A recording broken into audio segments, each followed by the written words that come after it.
Doctor ইউনূসের সরকারের কার্যক্রমকে প্রশ্নবিদ্ধ করেছে এবং তার সরকারের এই যে 5 বছর হাইপ শেষমেশ পদত্যাগে যে ঠেকেছে। এই ডক্টর ইউনূস সম্ভবত পদত্যাগ করতে যাচ্ছেন মানে তিনি পদত্যাগের কথা ভাবছেন, এই কথা আনুষ্ঠানিকভাবে জানিয়েছেন ডক্টর মোহাম্মদ ইউনূসের সাথে সাক্ষাৎ করে নাহিদ ইসলাম, এনসিপি এবং সাবেক ছাত্রনেতা, তিনি সাবেক উপদেষ্টাও ছিলেন। তিনি জানিয়েছেন যে পদত্যাগের কথা সক্রিয়ভাবে বিবেচনা করছেন। আমরা গিয়েছিলাম স্যারকে বোঝাতে যে তার এই অবস্থায় চলে যাওয়া উচিত হবে না। কোন অবস্থায় চলে যাওয়া উচিত হবে না, কেন বোঝাতে গিয়েছিলেন, নিশ্চয়ই এখন প্রশ্ন। কিন্তু সেই প্রশ্নের উত্তরে নাহিদ ইসলামকে ডক্টর ইউনূস বলেছেন যে এই অবস্থায় আমাকে রাখা হয়েছে, আমি কোনো কাজ করতে পারছি না, কাজ না করতে পারলে থেকে কি লাভ। এইটা নিয়ে সারাদিন একটা গুঞ্জন ছিল। গুঞ্জনের সূত্রপাত হয়েছে যখন সকালে উপদেষ্টা পরিষদের বৈঠক হয়। সেই বৈঠকে উপদেষ্টা পরিষদের বৈঠকে উপদেষ্টারা ছিলেন, সচিবরাও ছিলেন। সচিবরা চলে যাওয়ার পর উপদেষ্টা পরিষদের বৈঠকে প্রধান উপদেষ্টা ডক্টর ইউনূস বাদবাকিদের কাছে মতামত জানতে চান যে এই অবস্থায় আমার চলে যাওয়া উচিত কিনা। তখন সংবাদপত্রের তথ্য অনুযায়ী 4 জন উপদেষ্টা মত দেন যে ঠিক আছে, যদি কাজ না করতে পারা যায় তাহলে থেকে কি লাভ, আপনি চলে গেলে আমরাও চলে যাব। বাদবাকিরা বলেন যে আপনি এখনই সিদ্ধান্ত নিয়েন না। সমকাল একটি হেডলাইন করেছে যে উপদেষ্টা পরিষদের বৈঠকে ডক্টর ইউনূসের পদত্যাগ আলোচনা। সেখানে তারা বিস্তারিত লিখতে যে বলেছে উপদেষ্টা পরিষদের বৈঠকে পদত্যাগের আলোচনা করেছেন অন্তর্বর্তী সরকারের প্রধান উপদেষ্টা ডক্টর ইউনূস। তিনি বলেন নানা পক্ষের প্রতিবন্ধকতা, রাজনৈতিক দলগুলোর অসহযোগিতায় সরকার কাজ করতে পারছে না। এই অবস্থায় সরকারে থাকা উচিত কিনা এ বিষয়ে উপদেষ্টাদের দ্রুত মতামত জানাতে বলেছেন ডক্টর ইউনূস। এই খবর ছড়ানোর সঙ্গে সঙ্গে তার সাথে যমুনায় দেখা করে পদত্যাগ না করতে অনুরোধ জানিয়েছেন ছাত্রনেতারা। যেই ছাত্রনেতার কথা আমি একটু আগে বললাম, নাহিদ ইসলাম এবং নাসিরুদ্দিন পাটোয়ারি গিয়েছিলেন প্রধান উপদেষ্টার সাথে বৈঠক করতে। 3 জন উপদেষ্টা, প্রধান উপদেষ্টার 2 কর্মকর্তা এবং ছাত্র নেতারা সমকালকে এই তথ্য নিশ্চিত করেছেন। গতকাল বৃহস্পতিবার তেজগাঁওয়ে প্রধান উপদেষ্টার কার্যালয়ে বেলা 11টায় উপদেষ্টা পরিষদের নিয়মিত বৈঠক হওয়ার কথা ছিল। আগের রাতে প্রধান উপদেষ্টা এই বৈঠক 1 ঘন্টা এগিয়ে আনেন, অর্থাৎ 11টার পরিবর্তে সকাল 10টায় এগিয়ে আনেন। বৈঠক সূত্র সমকালকে জানিয়েছে 1 ঘন্টা নিয়মিত সভা হয় এবং সচিবরা বেরিয়ে যান, শুধু উপদেষ্টাদের নিয়ে বৈঠকে বসেন ডক্টর ইউনূস। 4 ঘন্টা চলে অনির্ধারিত এই বৈঠক। 2 জন উপদেষ্টা সমকালকে জানান, প্রধান উপদেষ্টা শুরুতেই বলেন আর দায়িত্ব পালন করা সম্ভব হচ্ছে না, নির্বাচন নিয়ে চাপ তৈরি করা হয়েছে, কিন্তু যেই পরিস্থিতি তাতে সুষ্ঠু নির্বাচন সম্ভাবনা ক্ষীণ, নিয়ন্ত্রিত নির্বাচনের দায় নিতে চাই না। সমকাল লিখেছে উপদেষ্টা মাহফুজ আলম ও উপদেষ্টা আসিফ মাহমুদ সজীব ভুঁইয়াও প্রধান উপদেষ্টার সঙ্গে দেখা করেন। নির্বাচন নিয়ে রাজনৈতিক দলগুলোর অবিশ্বাস করায় ডক্টর ইউনূস হতাশা প্রকাশ করেন। তিনি বলেন, বারবার বলে আসছি ডিসেম্বরের থেকে জুনের মধ্যে নির্বাচন হবে, জুনের একদিন পরেও ক্ষমতায় থাকবো না, কিন্তু নির্বাচনের সঙ্গে সম্পর্কিত নয় এমন বিষয়কেও নির্বাচন ইস্যু করে তোলা হচ্ছে। বিএনপি নেতাদের অনেকেই গত কয়েক মাস ধরে খোলাখুলি অভিযোগ করেছেন ক্ষমতা দীর্ঘায়িত করতে নির্বাচন বিলম্বিত করতে চাইছে সরকারের কেউ। মানবিক করিডোর এবং চট্টগ্রাম বন্দরের নিউমুরিং কন্টেইনার টার্মিনাল ব্যবস্থাপনার কাজ বিদেশি কোম্পানিকে দেওয়ার আলোচনাকেও নির্বাচন বিলম্বের ষড়যন্ত্র হিসেবে আখ্যা দিয়েছেন কয়েক নেতা। এতে ক্ষুব্ধ ডক্টর ইউনূস উপদেষ্টা পরিষদের বৈঠকে বলেন, এমন একটি আবহ তৈরি করা হয়েছে যেন আমি দেশ বিক্রি করে দিচ্ছি, এমন অপবাদ নিয়ে থাকতে চাই না। তিনি পদত্যাগের ইচ্ছা প্রকাশ করে জাতির উদ্দেশ্যে ভাষণ তৈরি করতে বলেন। বৈঠকের সূত্র জানায়, এই সময় অন্তত 4 জন উপদেষ্টা একমত পোষণ করে বলেন তারাও অপবাদ নিয়ে থাকতে চান না। অন্য উপদেষ্টারা বলেন ছাত্র জনতার অভ্যুত্থানের মাধ্যমে ক্ষমতায় আসায় সরকারের দায়িত্ব রয়েছে দেশবাসীর প্রতি। এই অস্থিতিশীল সময়ে সরকার বিদায় নিলে দেশের পরিস্থিতি আরও খারাপ হবে, এই দায় ইউনূসকে নিতে হবে। তখন ইউনূস উপদেষ্টাদের শনিবারের মধ্যে মতামত দিতে বলেন উপদেষ্টারাই ঠিক করবেন সরকারে থাকবে কি না। তবে একজন উপদেষ্টা সমকালকে বলেছেন শনিবারের মধ্যে নয়, দ্রুত মতামত দিতে বলেছেন প্রধান উপদেষ্টা, অর্থাৎ দ্রুত, শনিবারের মধ্যে নয়, দ্রুত। তো এটা নিয়ে বোঝাই যাচ্ছে যে উপদেষ্টা পরিষদের বৈঠক এবং সমকালের যে প্রতিবেদন এবং আরও একজন সাংবাদিক নাজমুল ইসলাম তার স্ট্যাটাসে যেটা লিখেছেন, সেখানে এই দুটো বক্তব্য এক করলে দেখা যায় যে ডক্টর ইউনূস মোটামুটি চাপ অনুভব করেছেন এবং চাপ অনুভব করছেন, এবং এই চাপ অনুভব করতে গিয়ে তিনি কিছুটা নির্বাচন কেন্দ্রিক যে তাড়াহুড়া সেটার প্রতি দোষারোপ করেছেন। এই ঘটনার পরে আমরা দেখছি যে ছাত্র নেতাদের মধ্যে এবং উপদেষ্টা পরিষদের ছাত্র উপদেষ্টা যারা আছেন তাদের কথাতে ব্যাপক পরিবর্তন এসেছে। আসিফ মোহাম্মদ সজীব ভুইয়া একটি স্ট্যাটাস লিখেছেন, বাল অর্থাৎ বাংলাদেশ আওয়ামী লীগ, নর্থ অর্থাৎ উত্তরপাড়া এবং দিল্লি জোটভুক্ত হয়ে যে কুমির ডেকে আনছেন তা আপনাদেরকেই খাবে। You are not one of them, just coopted temporarily. আপনারা এটার পার্ট না, কিন্তু আপনারা মনে করছেন যে এটা আপনাদের সহযোগী। আপনাদের না আছে, আমাদের না আছে মরার ভয়, না আছে হারাবার কিছু, একমাত্র আফসোস গণতান্ত্রিক রূপান্তর আর এদেশের মানুষের ভাগ্য কোনোটাই ইতিবাচক পথে যাবে না। আর কি স্বপ্ন দেখে স্বপ্নভঙ্গের কষ্ট বোধহয় এদেশের ভাগ্য, একেবারে নিশ্চিত হতাশা তিনি ব্যক্ত করেছেন যে, এবং দোষারোপ করেছেন উত্তরপাড়া, দোষারোপ করেছেন বাংলাদেশ আওয়ামী লীগের চাল এবং দিল্লির তথাকথিত তারা যেভাবে ভাবতে চায়, তারা যেভাবে ভাবানতে চায় মানুষকে, দিল্লির ষড়যন্ত্র। মাহফুজ আলম স্ট্যাটাস দিয়ে বলেছেন যে বিভাজনের দায় আমারও কিছুটা আছে, আমার কথাবার্তায় কাজকর্মে যদি জুলাই ঐক্য বিনষ্ট হয় সেটার জন্য আমি আন্তরিকভাবে দুঃখিত, এবং একদিনও যদি সময় পান তিনি সেই একদিন কিভাবে ঐক্য তৈরি করা যায় সেটার পেছনে কাজ করবেন বলে জানিয়েছেন। ছাত্র নেতাদের অধিকাংশই তারা লিখছেন যে লেটস ডু এ স্টার্ট, আবার শুরু করি চলুন। হাসনাত আবদুল্লাহ লিখেছেন যে মাথা গরম করে না, এই অবস্থায় কিভাবে ঐক্য মত তৈরি করা যায় এবং মানুষকে আবার একশোতায় বিনিশিতায় গাঁথা যায় সেটার কথা তিনি বলেছেন। বিএনপি নেতা ইশরাক, তার যে মেয়র পদকে কেন্দ্র করে সরকার তাকে শপথ নিতে দিচ্ছে না, এই অভিযোগকে কেন্দ্র করে যে যমুনা অবস্থান কর্মসূচি ঘোষণা করেছিলেন, দুই উপদেষ্টাদের পদত্যাগ না হওয়া পর্যন্ত চালিয়ে যেতে বলেছিলেন, তিনি সেটা প্রত্যাহার করেছেন মির্জা ফখরুল ইসলামের আহ্বানে এবং বলছেন যে আমরা সরকারকে সময় দিতে চাই, 48 ঘন্টা তাদের কার্যক্রম দেখতে চাই।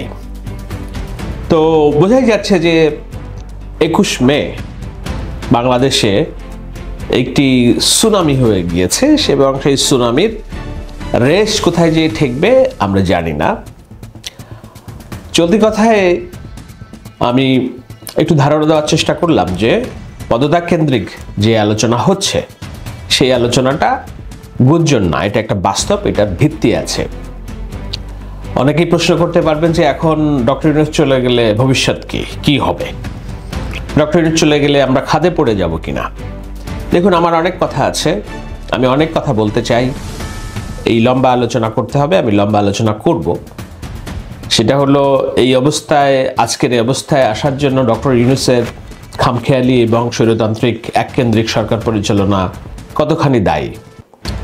একজন ব্যক্তির নিয়োগ, জাতীয় নিরাপত্তা উপদেষ্টা হিসেবে খলিলুর রহমানের নিয়োগ, সেনা প্রধান বা সেনাবাহিনীর বিরুদ্ধে তারা ডক্টর ইউনূসের পক্ষে একটি আবেগের জায়গা থেকে ঐকমত্য প্রতিষ্ঠা করতে চায়, সেনাবাহিনীকে অনেকটা চ্যালেঞ্জের মুখে ফেলতে চায়।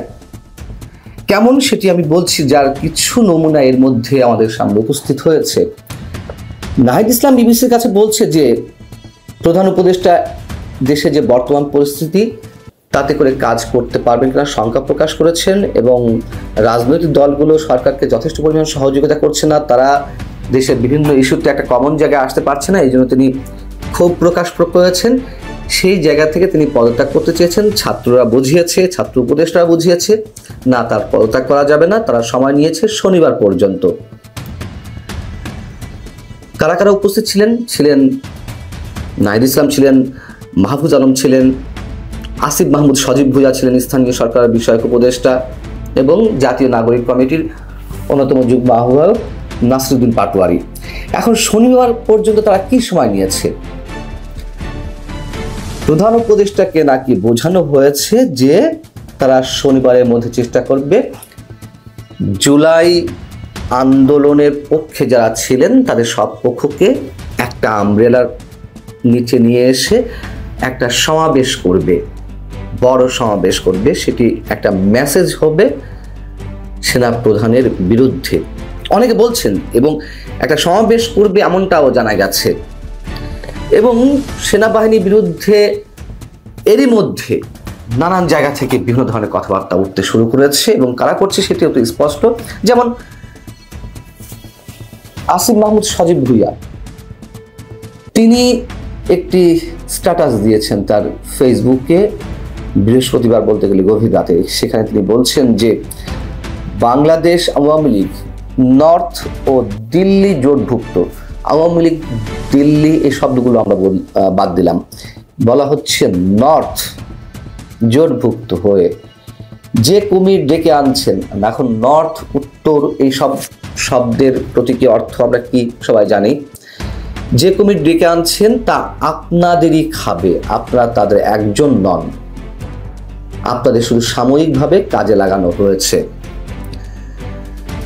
সেনাবাহিনীর বিরুদ্ধে এরই মধ্যে হুঙ্কার ছেড়েছে জুলাই ঐক্য নামে একটি সংগঠন। তারা বৃহস্পতিবার গভীর রাতে 10:30টার দিকে 11টার দিকে ঢাকা বিশ্ববিদ্যালয়ে মিছিল করেছে জুলাই ঐক্য বিনষ্টকারী এবং উপদেষ্টা পরিষদের ভারতীয় দোসরদের অপসারণের দাবিতে। সেখানে তারা কি বলেছে? সেখানে তারা বলছে ডক্টর মোহাম্মদ ইউনূসের উদ্দেশ্যে, আমরা আপনার উপর আস্থা রাখতে চাই, আপনার আশপাশে যারা জুলাইয়ের গাদ্দার আছে তাদেরকে অপসারণ করুন, দ্রুত সময়ের মধ্যে জুলাই ঘোষণাপত্র করতে হবে, প্রশাসন ও গণমাধ্যমে যেসব আওয়ামী লীগের দোষরা আছে তাদেরকে অতি দ্রুত সরিয়ে ব্যবস্থা নিতে হবে, ক্যান্টনমেন্ট থেকে একটি গুলি চালানো হলে আমরা বুক পেতে দেব, এমন কথাবার্তাও সেখানে বলা হয়েছে। এখন প্রশ্ন হচ্ছে যে শনিবার প্রধান উপদেষ্টার কাছ থেকে যে সময় চেয়ে নিয়েছে, যেটা জানতে পেরেছি আমরা, যে বিএনপি সহ সব রাজনৈতিক দলকে জুলাইয়ের আন্দোলনের পক্ষে সব পক্ষকে তারা এক ছাতা নিচে নিয়ে আসবে এবং একটি সমাবেশ করবে। বিএনপি কি তাতে অংশগ্রহণ করবে? বিএনপি তো এরই মধ্যে একটা অবস্থান নিয়ে নিয়েছে। বৃহস্পতিবার তারাও সংবাদ সম্মেলন করে বলেছে যে তাদের যে আগের প্রস্তাব বা এখন যেসব প্রস্তাব তারা দিয়েছে এগুলোর সাথে বা এগুলো মেনে নিতে কোনো প্রকার গড়িমসি করা হলে তারা তাদের সমর্থন এই সরকারের প্রতি রাখবে কিনা তা তারা বিবেচনা করবে। এখন সবচেয়ে বড় যে প্রশ্নটি সেটি হচ্ছে যে সেনাপ্রধান বুধবার অফিসার্স অ্যাড্রেসে যে কথাগুলো বলেছেন তার কোনোটি কি আপত্তিযোগ্য? তিনি করিডোর নিয়ে কথা বলেছেন, বন্দর নিয়ে কথা বলেছেন, বিদেশি শক্তির কোনো খেলা এখানে খেলতে দেওয়া হবে না। তিনি তার সার্বভৌমত্ব রক্ষার জায়গা থেকে এই কথা তো অবশ্যই বলতে পারেন। অনেকে প্রশ্ন করছেন তিনি রাজনীতি নিয়ে কথা বলতে পারেন কিনা, নির্বাচন ডিসেম্বরের মধ্যে হওয়া উচিত সে বিষয়ে কথা বলেছেন। সেনাবাহিনী তো নির্বাচনে বা রাজনৈতিক প্রক্রিয়ায় দেশকে এগিয়ে নিয়ে যাওয়ার জন্য এই মুহূর্তে অনেক বড় একটি পার্ট। সেনাপ্রধান 5 আগস্ট দায়িত্ব তুলে নিয়েছিলেন নিজের কাছে, সবাইকে আস্থা রাখার কথা বলেছেন তার প্রতি, তাহলে তারা কেন নির্বাচনে কথা বলবে না? জাতিসংঘের মানবাধিকার বিষয়ক রিপোর্ট নিয়ে তিনি কথা বলেছেন, সেটি নিয়ে আমি আলাদা একটা কন্টেন্টে কথা বলবো। এবং তিনি মব ভায়োলেন্সের বিরুদ্ধে কথা বলেছেন যে আর কোনো মব ভায়োলেন্স সহ্য করা হবে না। এইগুলো বলাকে তার জন্য অপরাধ? কেন এগুলোকে সরকার তার প্রতিপক্ষ হিসেবে প্রতিপক্ষের জায়গা থেকে এই কথাগুলো এসেছে এমনটা মনে করছে? এবং এটা মনে করে তো আমাদের মনে হচ্ছে দেশের সার্বিক পরিস্থিতি আরো জটিল করে তোলা হচ্ছে। সেনাবাহিনীকে তো নানানভাবে জনগণের মুখোমুখি দাঁড় করানোর চেষ্টা হয়েছে আমরা দেখছি। এখন এই যে কথাবার্তা আসিফ মাহমুদ স্ট্যাটাস কিংবা শনিবার পর্যন্ত সবাই নেওয়া প্রধান উপদেষ্টার কাছ থেকে সব রাজনৈতিক দলগুলোকে একসাথে নিয়ে সমাবেশ করবে, যেটা শোনা যাচ্ছে।